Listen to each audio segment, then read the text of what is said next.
Hello and welcome to my channel. This is e-commerce series part 6.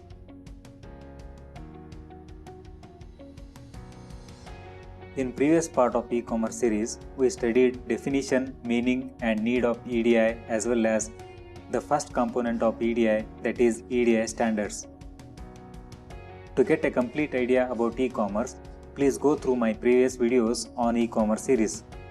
If you have not watched them, the links of all parts of e-commerce series are available in the description.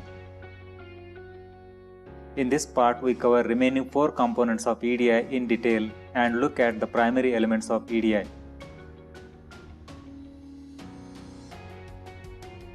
Watch this video till the end. Please don't forget to subscribe. Let's try channel. EDI or Electronic Data Interchange. EDI is simply the electronic journey of commercial document from one trading party to other in secured, reliable and automated way. Let us list again the components of EDI system. EDI is made up of following 5 essential components.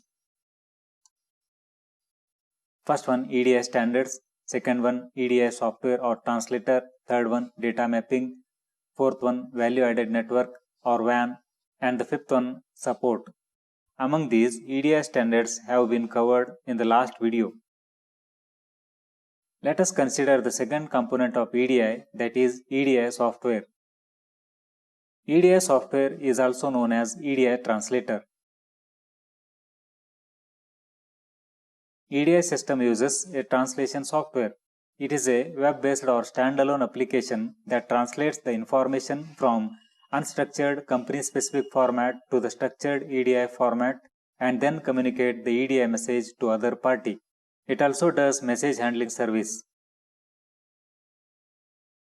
In a simple way, the commercial document such as purchase order is prepared using business application of one company as per its internal needs.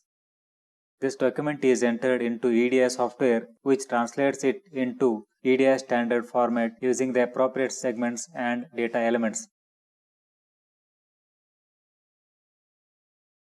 Companies have to purchase EDI translation software and map or correlate their internal company-specific document formats to the EDI standard formats. That means we have to instruct the software what has to be translated into what. There are some EDI service provider websites available such as TrueCommerce that do the translation services for companies. The companies have to send their data to such websites to handle translation to and from the EDI format on companies' behalf.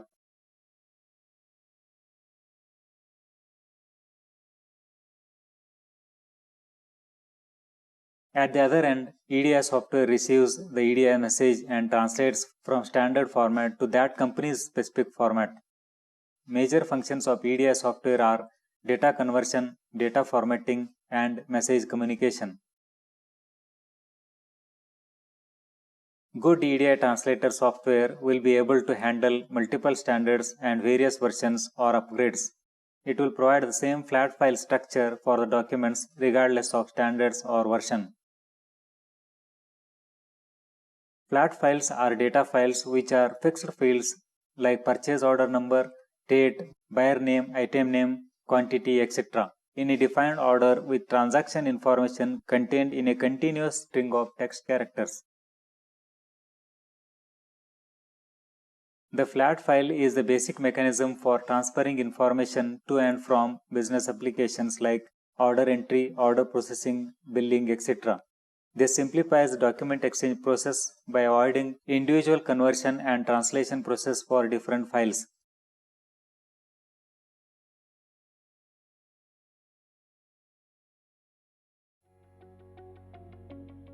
This page shows where exactly EDI translator does its work at the sending end in an EDI transaction.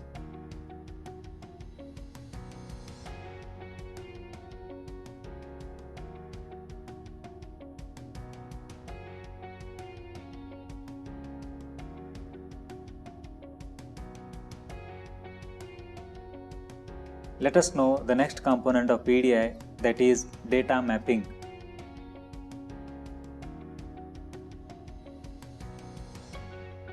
Data mapping is the process of correlating companies' internal data into EDI standard format. Data mapping technique is used in EDI translator software. Mapping helps to translate the structured EDI message to an unstructured company-specific message and vice versa. Through EDI mapping, a company can translate EDI messages into ASCII formats like flat file, XML, and other similar forms. We know that EDI uses standard format for exchanging commercial data, but companies generate the commercial documents in their own format suitable to their internal needs of departments. Hence, EDI has translator software to solve this problem, and mapping provides a description table so that the translator can perfectly convert the internal data to standard data. For example, if the company has its internal document as invitation to tender, it will be mapped as CONIT in EDI standard. It is like coding and decoding.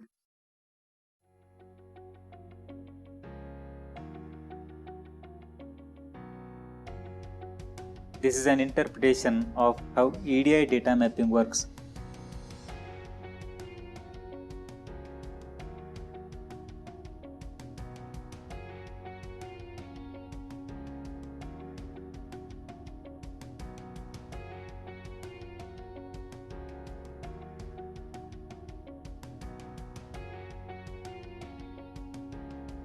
This is a table showing how company-specific terms are correlated to EDI standard terms.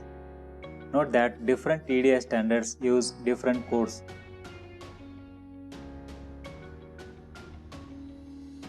Let us know about EDI mapping tools. Mapping tools are the user-friendly software, mostly web applications, which offer the EDI translation services to the companies. We can easily buy, download, and use them. Each company has to map their internal commercial terms like item number, price, amount, tax, etc. using the mapping tools so that they are correctly interpreted into EDI standard data elements. These mapping tools perform following common to and fro translation services: EDI to XML, EDI to databases, EDI to JSON, EDI to Excel, EDI to text and flat files, EDI to protocol buffers, EDI to other EDI formats, etc.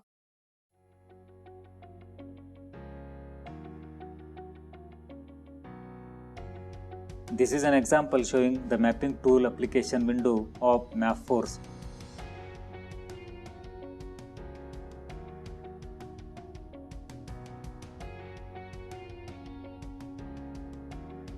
These are some EDI service provider or software examples.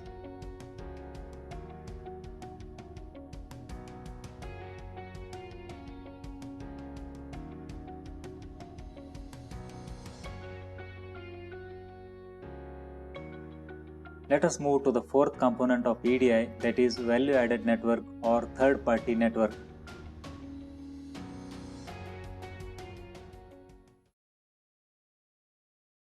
Value-added network is defined as a telecommunication network primarily for data exchange that processes or transforms data in some way and thereby provides services beyond simple transport of information. WAN is a third-party EDI network provider dedicated for data communication between trading partners. Those have agreed to use this network for reliable data exchange, security, and authenticity provisions. WAN frees trading partners from data communication and network handling concerns. Thus, they can purely concentrate on their internal business system. Along with networking service, WAN provides EDI translation software service as well as provides mechanism of delivery acknowledgement and security of business documents which cannot be expected from ordinary internet business.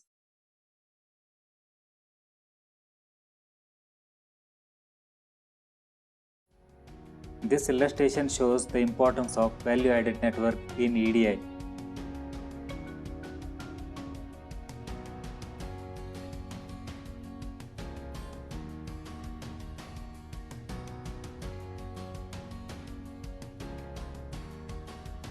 Let us know the functions of WAN.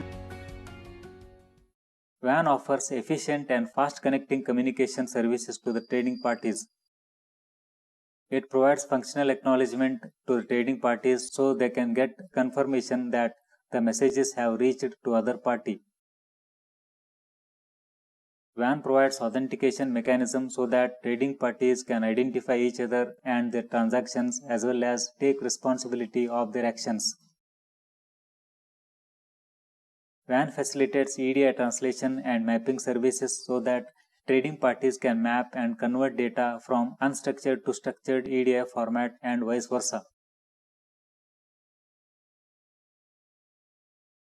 WAN looks after security and legal issues arising from trading parties, solving non-repudiation, authentication, integrity, confidentiality, availability, jurisdiction, software malfunction, etc. WAN can guide and train companies to adopt EDI system.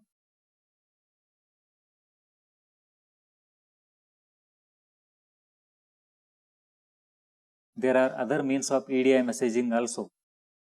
Other than WAN, Internet Engineering Task Force has considered EDI over Internet due to the wide reach and convenience of Internet. Instead of third-party network, companies can directly connect each other for EDI-based trading using following secure Internet protocols.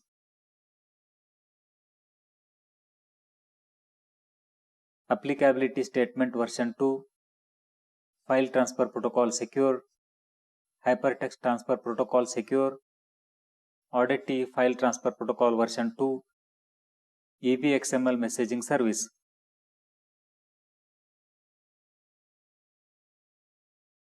Let us look at the fifth component of EDI, that is EDI support. EDI support. Companies seeking EDI-based trading can take up the support and maintenance services so that the transactions happen smoothly. Trading partners who want to base their business on EDI need to seek support from expert firms in terms of EDI consulting, document integration, support and training with a fee. For example, EDISupportLLC.com. Smaller firms with budget constraints can seek such support so as to get the benefits offered by EDI. EDI support also advises companies in case of ERP and supply chain integration. Such support is necessary because it reduces the risk and loss associated with wrong implementation of EDI in a company.